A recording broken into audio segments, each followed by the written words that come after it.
Landing से ठीक पहले रूस को लगा बड़ा झटका। ऑर्बिट बदलने के दौरान लूना 25 हुआ बेकाबू। एकाएक चांद की सतह पर जा टकराया रूस का अंतरिक्ष यान। नासा को मिला लूना 25 का मलबा। दोस्तों, रूस की तरफ से एक बहुत ही शॉकिंग खबर सामने आ रही है। दरअसल रूस का लूना 25 लैंडर, जो चंद्रयान 3 से पहले चांद के दक्षिणी ध्रुव पर लैंडिंग करने की कोशिश कर रहा था, उतने में रूस का लूना 25 स्पेसक्राफ्ट चांद से टकराकर क्रैश हो गया है। दोस्तों, ये जानकारी खुद रूस की स्पेस एजेंसी रोसकॉस्मोस ने दी है, जबकि एक दिन पहले शनिवार को रोसकॉस्मोस ने प्री लैंडिंग ऑर्बिट में लूना 25 को भेजने में केवल दिक्कत के बारे में बताया था। लेकिन साथियों, वो कहते हैं ना कि दुर्घटना से देर भली जो रूस के साथ हो गया। फिर अगले ही दिन रोसकॉस्मोस ने रविवार को बयान में कहा कि स्पेसक्राफ्ट एक अप्रत्याशित कक्षा में चला गया और चंद्रमा की सतह से टकराकर वो दुर्घटनाग्रस्त हो गया। जी हां, रूसी स्पेस एजेंसी रोसकॉस्मोस ने हड़बड़ी में 50 साल बाद अपने मून मिशन को लॉन्च किया था और 22 अगस्त के दिन ये चांद की सतह पर लैंडिंग करने वाला था। लेकिन जैसे ही रूसी वैज्ञानिक इसकी ऑर्बिट बदल रहे थे, तभी एक तकनीकी खराबी ने दस्तक दे दी, जिसने कुछ ही पलों में रूस के 1600 करोड़ रुपए के इस मिशन को तहस नहस कर दिया। तो आखिर कैसे क्रैश हुआ रूस का लूना 25 और कहां पड़ा मिला इसका मलबा? जानने के लिए बने रहिए इस वीडियो के अंत तक। दोस्तों, पिछले कई दिनों से चंद्रयान 3 और लूना 25 की स्पेस रेस की खबरें चर्चाओं में बनी हुई थी, क्योंकि रूस भारत से आगे निकलकर चांद के दक्षिणी ध्रुव पर पहले फतह पाना चाहता था। इसलिए उसने हड़बड़ी में अपने लूना 25 स्पेसक्राफ्ट को चांद के लिए रवाना कर दिया था। लेकिन बड़ी खबर यह है कि रूस के लूना 25 मिशन को बड़ा झटका लग गया है और तकनीकी खराबी के कारण रूस का यह मून मिशन फेल हो गया है, जो सुनकर रूस के प्रेसिडेंट पुतिन की हालत खराब हो गई है और वो स्पेस एजेंसी रोसकॉस्मोस से बात तक नहीं कर रहे हैं। जी हां दोस्तों, जिसका डर था वही हुआ, क्योंकि इसरो और नासा समेत दुनिया की सभी स्पेस एजेंसीज के वैज्ञानिकों का कहना था कि रूसी स्पेस एजेंसी जिस द्रुत गति से काम कर रही है, उसमें मिशन में कोई ना कोई गड़बड़ी जरूर हो सकती है। और ऐसा ही कुछ हुआ है लूना 25 के साथ। दरअसल शनिवार के दिन 2:10 पर मॉस्को टाइम पर लूना 25 चांद के बेहद करीब पहुंच गया था।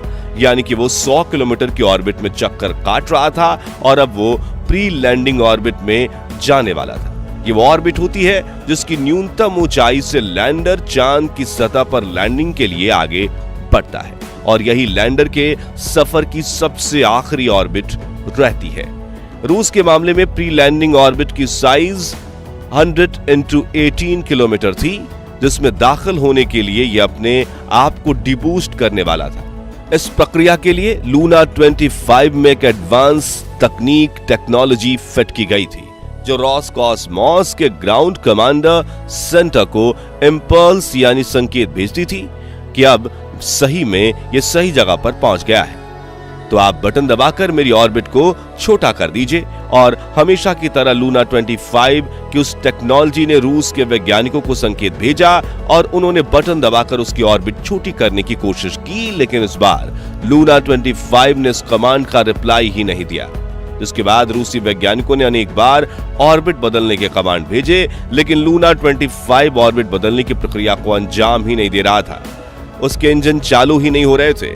यहां रूसी स्पेस एजेंसी के कमांड सेंटर में इमरजेंसी लग गई, भगदड़ शुरू हो गई थी और चांद की कक्षा में लूना 25 ऑर्बिट बदले बिना ही तय की गई जगह से आगे निकल चुका था, यानी अपना रास्ता भटक चुका है। जिसकी खबर देते हुए रूस ने कहा कि लूना 25 ने हमें स्पेसिफिक पैरामीटर्स के साथ मैन्यूवर परफॉर्म नहीं करने दिया। आपको बता दें कि इस वक्त रूस का लूना 25 काफी आगे निकल चुका है।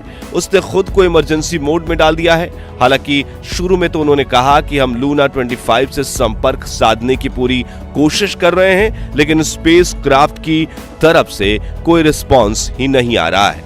ऐसे में रूस के वैज्ञानिक के अलावा पूरी दुनिया इस मून मिशन के फेलियर का ठप्पा लगा चुकी है, क्योंकि अगर हम अतीत में जाकर किसी भी फेल्ड स्पेस मिशन पर नजर डालेंगे तो यही बात सामने आती है। जब ग्राउंड टीम का स्पेसक्राफ्ट से संपर्क टूट जाता है तब फिर संपर्क बनाना नामुमकिन हो जाता है, क्योंकि वो पहले ही क्रैश कर चुका होता है। जैसा कि आज से 4 साल पहले जब हमारा चंद्रयान 2 के विक्रम लैंडर के साथ संपर्क टूटा तो वो एक चांद की सतह पर गिरकर फिर क्रैश हो गया था और वैज्ञानिकों की काफी कोशिशों के बावजूद भी संपर्क नहीं बन पाया।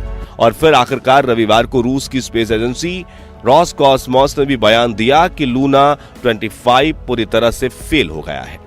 दोस्तों, यहाँ गौर करने वाली बात यह थी कि भले ही रोसकॉस्मोस कुछ समय के लिए कहें कि हम संपर्क साधने की पूरी कोशिश कर रहे हैं, लेकिन इंग्लिश मीडिया के मुताबिक रूस का लूना 25 पहले ही क्रैश हो चुका था, जिसकी खबर कुछ समय के लिए छिपाई जा रही थी ताकि मामला ठंडा हो जाए और दुनिया भर में रूस की बदनामी ना हो। क्योंकि ये बात तो हम सभी जानते हैं कि भारत से पहले चांद के दक्षिणी ध्रुव पर उतरने के चक्कर में रूस ने इस मिशन में काफी हड़बड़ी कर दी थी और शायद इसी वजह से ही इसमें तकनीकी खराबी आई है। ध्यान से सुनिएगा दोस्तों, दुनिया की कई स्पेस एजेंसीज ने तो इस मिशन को तुरंत ही फेल करार भी दे दिया था और उन्होंने चांद की सतह पर लूना 25 का मलबा ढूंढना भी शुरू कर दिया है। दूसरी तरफ जिस चीन ने भारत के खिलाफ षड्यंत्र रचते हुए लूना 25 को जल्दी लॉन्च करने के लिए रूस के कान भरे थे, वो अब रूस की मदद करने से पीछे हट चुका है। बताया जा रहा है कि लूना 25 को खोजने के लिए रूस चीन से मदद की गुहार लगा रहा है और कहा है कि तुम चांद के कक्षा में घूम रहे अपने ऑर्बिटर और ट्रैकिंग डिवाइस का इस्तेमाल करके लूना 25 को खोजने में हमारी मदद करो। लेकिन चीन ने रूस को दगा देकर अपने कदम पीछे ले लिए हैं, क्योंकि वो फेल हुए मिशन का साथी नहीं बनना चाहता, जिससे प्रेसिडेंट पुतिन गुस्से से आग बबूला हो चुके हैं और उन्होंने चीन से बदला लेने की धमकी भी दे दी है। साथियों, आपको बता दें कि जहां रूस का लूना 25 अपनी ऑर्बिट नहीं बदल पाया और संपर्क टूटने से चांद की जमीन से टकरा गया, वहीं भारत का चंद्रयान 3 जो बिना कंपटीशन की परवाह किए पिछले 42 दिन से आराम से अपने सफर में आगे बढ़ रहा है, उसकी कंडीशन बिल्कुल ठीक है और इस वक्त वो 100 किलोमीटर से भी कम की कक्षा में चांद की परिक्रमा कर रहा है।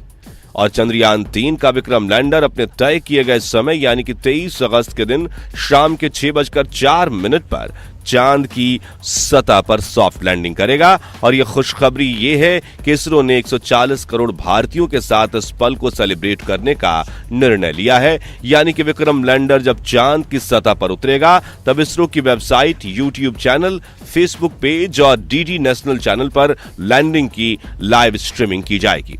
दोस्तों, आपको यह जानकर हैरानी होगी कि इसरो ने जहां चंद्रयान मिशन की तैयारियां 2014 में शुरू की थी और चंद्रयान 2 फेल होने के बाद सिर्फ चंद्रयान 3 के विक्रम लैंडर को फिर से डिजाइन करने के लिए इसरो ने 4 साल का लंबा समय ले लिया था, वहीं रूस ने लूना 25 मिशन को 1 साल से भी कम समय में तैयार कर लिया था। चंद्रयान 3 का पीछा करने के चक्कर में ठीक से टेस्टिंग किए बिना ही लॉन्च कर दिया गया। यही कारण है कि इस बार चंद्रयान 3 100% सफल होगा, जबकि लूना 25 लैंडिंग की कोशिश से पहले ही चांद के ऑर्बिट में ही फेल हो चुका है।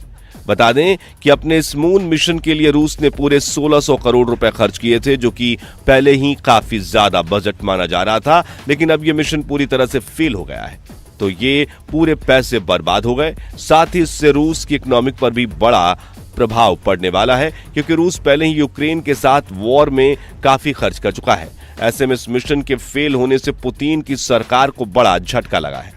तो दोस्तों, चंद्रयान 3 से आगे निकलने में रूस की इस हड़बड़ी पर आपका क्या कहना है, कमेंट में जरूर बताइए। और वीडियो पसंद आया हो तो इसे लाइक और शेयर जरूर कीजिए। साथ ही रूस के लूना 25 और भारत के चंद्रयान 3 मिशन से जुड़े ऐसे ही लेटेस्ट अपडेट के लिए हमारे फेसबुक पेज को फॉलो करें और चैनल को सब्सक्राइब जरूर कीजिए। हाँ, बेल आइकन प्रेस करना मत भूलिएगा। धन्यवाद।